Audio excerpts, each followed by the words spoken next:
Hello and welcome to the Combustion Therapy channel. It's been quite some time since I made a formal upload. In the interim, I've completed the entry-level automotive service technician course, gained employment within the field, and have been given the opportunity to rent this lovely garage space, which I'm currently using to replace the rack and pinion in my 2012 Honda Fit. To have the electronic power steering rack replaced on one of these GE8 Honda Fits is something along the line of a $1,500 job from the dealership. I'm here to tell you that while you might get a little dirty in doing so, I would highly recommend doing the job yourself if you feel you have the skill set. The steps for lowering the subframe, which allow the removal of the steering rack, involve letting loose the lower end of the stabilizer end link, the lower ball joint, and tie rod end. Repeat this process on the driver's side and remove any necessary connectors between the harness and the electronic power steering rack. In this case, we have 3. Good reference for finding and unclipping these connectors is your new or used power steering rack, since working around the frame rails through the wheel well can be quite cumbersome. Following the removal of our suspension components, we can go ahead and remove the pinch bolt from our steering shaft.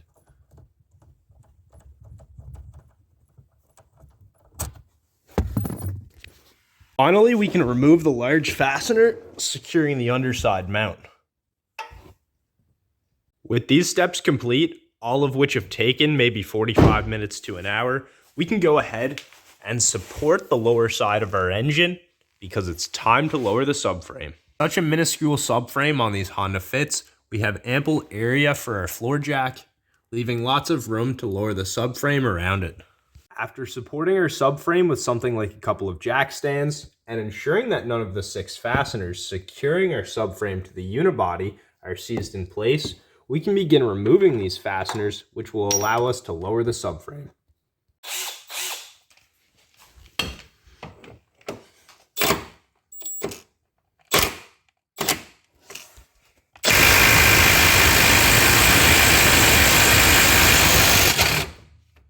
Pro tip on these GE8 Honda Fits, it's only the 2 outermost bolts on the rearward section of the control arm that need to be removed. As we can see, the 3rd bolt does not pass through the subframe into the unibody. Enough of that.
With the subframe safely lowered, ensuring the steering shaft has become disconnected en route, we can drag out the subframe, swapping the rack for a replacement. On our GE8, the rack has just 3 mounting points. These look like they should be removed quite easily. I've gone ahead and sprayed them in penetrant. I know a lot of you guys like this stuff. I don't use it quite often, but it should be useful in this instance since the bolts have been sitting for some time.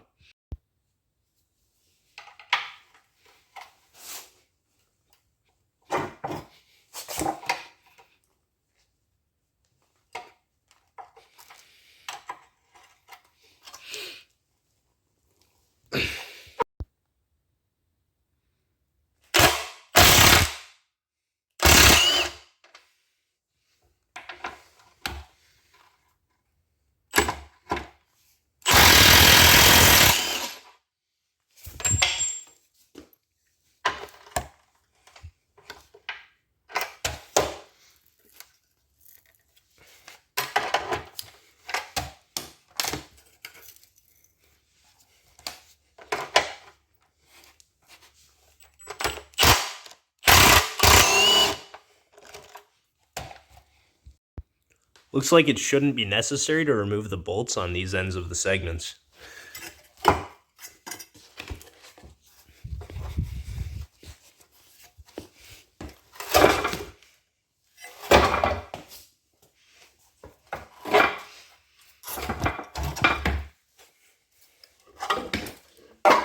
And with that, we have our rack. Ensuring our part to be installed matches the old, we can go ahead, remove the steering shaft, slip it onto our new rack, and make sure that we center this guy up prior to connecting back up to our steering wheel. Fitting the new rack is as easy as it was removing the old. Ensuring we properly torque the fasteners holding our rack to the subframe, we can lift the subframe back into place, fastening it to the unibody, reconnecting our suspension arms, steering shaft, rear mount, and harness connectors, at which point we can align the vehicle and take it for a good test run.